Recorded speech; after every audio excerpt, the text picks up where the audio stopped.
जिंदाबाद जिंदाबाद एसटी एकता जिंदाबाद जिंदाबाद जिंदाबाद। भारत बंद का असर जसपुर में भी दिखा। माननीय सुप्रीम कोर्ट के द्वारा एसटी एसी आरक्षण के फैसले के विरोध में एसटी और एसी समाज जसपुर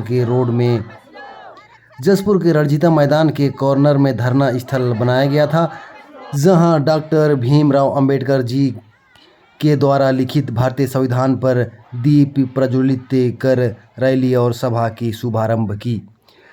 रैली सभा स्थल से नारे लगाते हुए निकाली गई।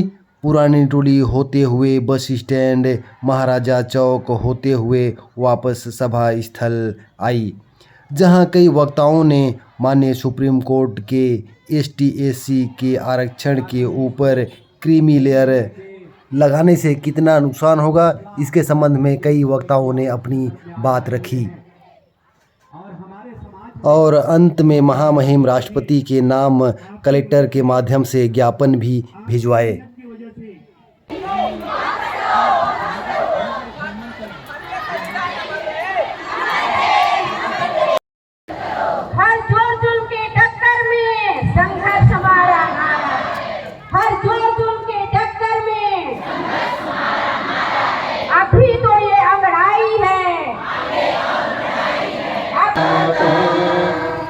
पंजाब सिंध गुजरात मराठा द्राविड़ उत्कल गंगा इंद हिमाचल यमुना गंगा उच्छल जलधि तरंगा तब शुभ नामे जागे तब आगे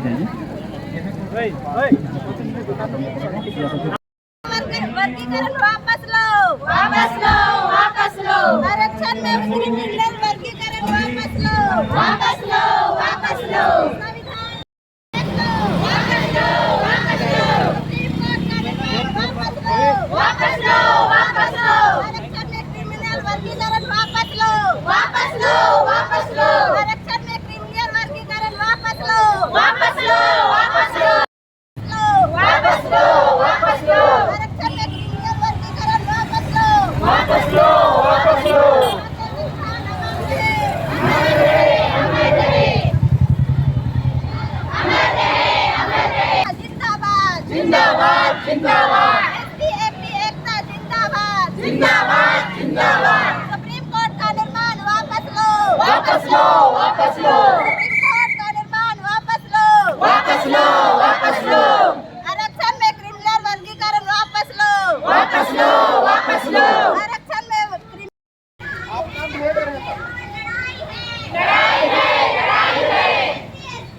2024 को क्रीमी लेयर के फैसला आरक्षण के ऊपर में किया, उस संदर्भ में आज आए हुए हैं। और हमारे समाज में जो आरक्षण का इंटरप्रिटेशन समय समय पे किया गया साथियों, वो इतना गलत तरीके से किया गया कि पूरे के पूरे जगह पे इसका कंट्रोवर्शियल मामला शुरू हो गया। तो मैं चंद शब्दों में ही उस मामले को सही करने का प्रयास करूंगा। तो ज्यादातर लोगों को मैं जब न्यूज़पेपर में पढ़ता हूं, टीवी डिबेट देखता हूं, या फिर जगह जगह पे जब चर्चा होती है आरक्षण को लेकर, तो ज्यादातर लोगों का मानना ऐसा है कि आरक्षण का मतलब नौकरी करना होता है, आरक्षण का मतलब पैसा कमाना होता है, आरक्षण का मतलब गरीबी उन्मूलन, इस तरीके के बहुत सारे इंटरप्रिटेशन देखने को मिलते हैं। तो साथियों, आज बड़ी तादाद में लोग यहाँ पे एकत्रित हैं। मैं आरक्षण का वास्तविक इंटरप्रिटेशन करना पसंद करूंगा। आरक्षण का वास्तविक इंटरप्रिटेशन है साथियों, प्रतिनिधित्व करना। ये गरीबी उन्मूलन का मामला नहीं है, ये गरीबी उन्मूलन का मामला नहीं है, ये समाज को रिप्रेजेंट करने का एक महत्वपूर्ण अधिकार है जो संविधान ने हम सब लोगों को दिया। यहाँ समाज को, वर्ग को रिप्रेजेंट करने का मामला है। अभी सुप्रीम कोर्ट के द्वारा क्रीमी लेयर का उन्होंने बात लगाया, तो हमारे बहुत सारे देहात के लोग आए हुए हैं। क्रीमी लेयर का मतलब को समझते समझते हालत खराब हो जाएगा। मुझे भी क्रीमी लेयर का मतलब शुरू शुरू में बिल्कुल समझ में नहीं आता था। मुझे ऐसा लगता था कि क्रीमी लेयर फीता क्रीमी टाइप का लगता था। ज्यादा मटन खा देने के बाद में पेट में छोटा छोटा कीड़ा नहीं हो जाता है, उसको फीता क्रीमी नहीं बोलते। तो क्रीमी लेयर सुनने से वैसे नहीं लगता है, फीता क्रीमी, क्रीमी लेयर, फीता क्रीमी, ऐसा बोलने से तो मुझे भी वैसे ही लगता था। तो मैं देहाती आदमी हूँ, देहात का रहने वाला आदमी हूँ, तो मुझे देहाती तरीके से बात करना ज्यादा अच्छा लगता है। तो क्रीमी लेयर क्या है साथियों, मैं आप लोगों को बताना चाह रहा हूं एकदम देहाती उदाहरण के साथ में। तो सरकार के पास में समाज को चला खिलाने के लिए बहुत सारा बजट है, लाखों करोड़ों का। अब चला खिलाने के लिए लोगों के पास में वो नियम अप्लाई किया कि कैसे लोगों को चना खिलाया जाए। तो सरकार ने या सुप्रीम कोर्ट के माननीय हमारे चीफ जस्टिस साहब ने दिमाग लगाया कि हम कैसे चना खिलाएं लोगों को। तो उन्होंने नियम बनाया कि जिनका दांत एकदम से मस्त है उसको चना नहीं दिया जाएगा, और जिनका दांत एकदम से खत्म हो चुका, पूरा बुखड़ा बोलते हैं हम लोग ना, ऐसे लोगों को चना भरपूर तरीके से दिया जाएगा। अब आप बताओ, जिसके पास दांत है उसको खाने को नहीं दिया जाएगा, लेकिन जिसका दांत खत्म हो चुका उसको खाने दिया जाएगा। चना खा पाएंगे क्या हम लोग? क्रीमी लेयर में क्या है, क्रीमी लेयर में जो परिवार के लोग पहले नौकरी कर रहे हैं, उस परिवार के लोगों को दूसरी बार नौकरी का मामला नहीं मिलेगा, और जो परिवार के लोग नौकरी नहीं कर रहे हैं उस परिवार के लोगों को नौकरी करने का अवसर मिलेगा। सुनने में बहुत अच्छा लगता है, लेकिन मैं एक उदाहरण के माध्यम से आप लोगों के बीच में इस बात को रखना पसंद करूंगा। वो बात क्या है कि साथियों, अभी मान लिया जाए कि अनुसूचित जनजाति वर्ग से डॉक्टरी का कोटा निकला, डॉक्टर बनने का कोटा निकला, और जिस परिवार में कोई नौकरी ही ना कर रहा हो, जिस परिवार में नौकरी ही ना कर रहा हो, आप मुझे बताओ, एमबीबीएस का कोर्स पूरा करने के लिए, डॉक्टरी की पढ़ाई करने के लिए वो परिवार क्या 20 लाख रुपया ला पाएगा? तो माननीय सुप्रीम कोर्ट को संज्ञान लेने की जरूरत है कि सबसे पहले मेडिकल का जो फीस है उसको जीरो किया जाए। मैं आप समस्त लोगों से एक सवाल पूछना चाहता हूं, क्या ये क्रीमी लेयर का फैसला लेने से पहले सुप्रीम कोर्ट ने मेडिकल का जो फीस है वो जीरो किया है क्या?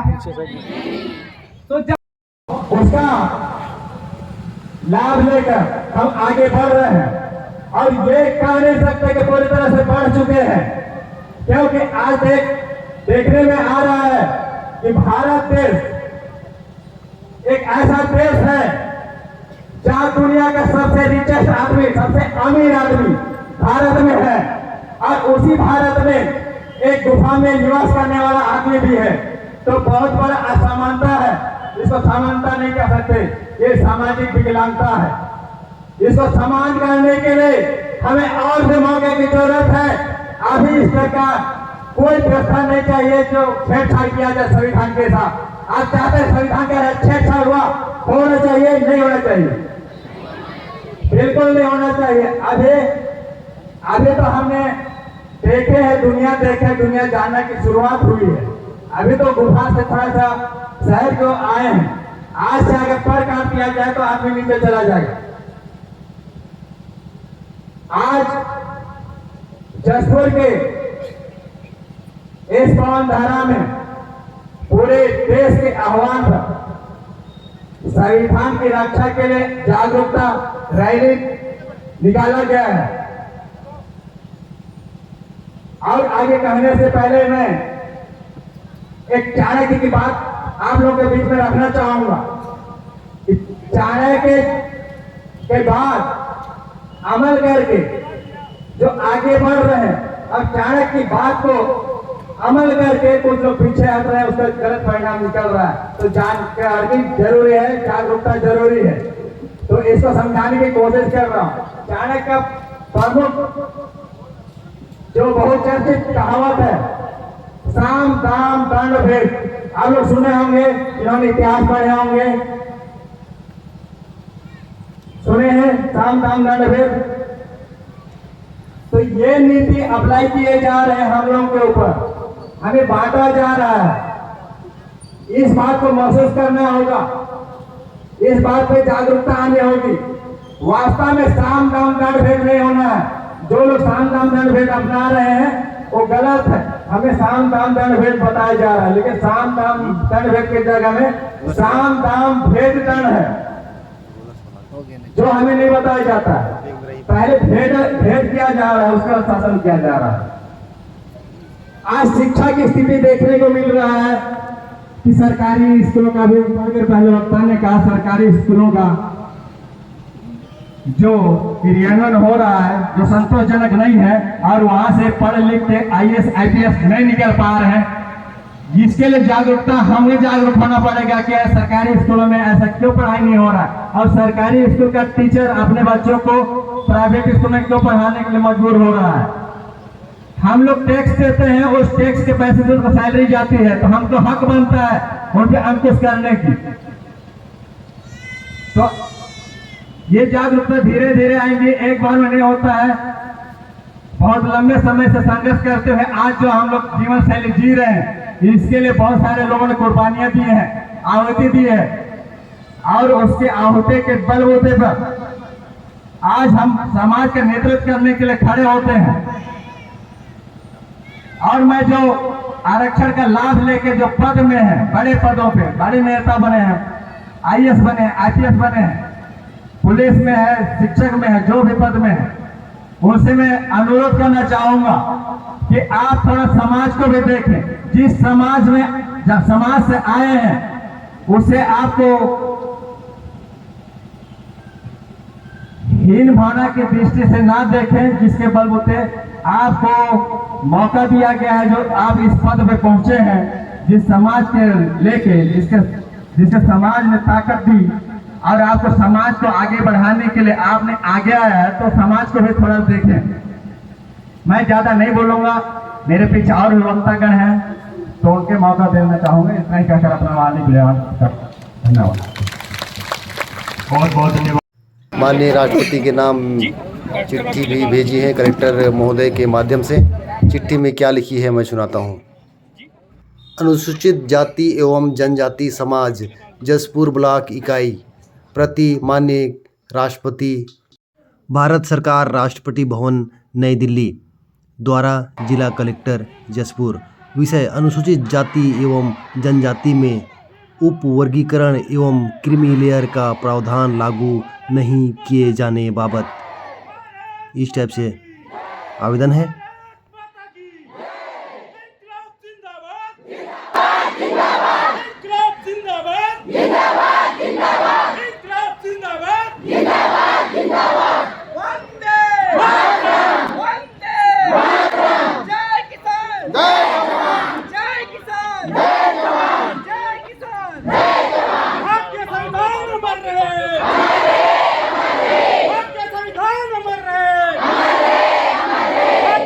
जी भैया, तो जसपुर में किस टाइप से कार्यक्रम रहा? कार्यक्रम संपन्न हो गया तो सफल रहा? हम लोग तो आप लोगों के सहयोग से हम लोग संपूर्ण सफलता की जिम्मेदारी या श्रेय आप ही लोगों को देते हैं। आज की शानदार भीड़ और उपस्थिति के लिए, और हमारे मीडिया कर्मी, हमारे माता पिता जो खेत खलिहान और गाय गरू को छोड़ के यहाँ तक आए हुए थे। शानदार हमारे नगर भ्रमण, साथ में नगर के हमारे व्यापारिक संगठन, उन्होंने संपूर्ण बंद करके हमें सहयोग किया है। जी, और राष्ट्रपति के नाम ज्ञापन भी दिए हैं? जी जी, हम लोग राष्ट्रपति के नाम पर, हमारे जिले के कलेक्टर के द्वारा हम लोग राष्ट्रपति के नाम पे हम लोग ज्ञापन देती हैं। जी, तो बहुत बहुत धन्यवाद। धन्यवाद सरोज भाई जी। मैं आपके सभी व्यूवर्स को मैं जोहार और धन्यवाद बोलता हूँ। आप आगे बढ़ते रहें और हमें भी सहयोग करते रहें। जी, धन्यवाद। धन्यवाद।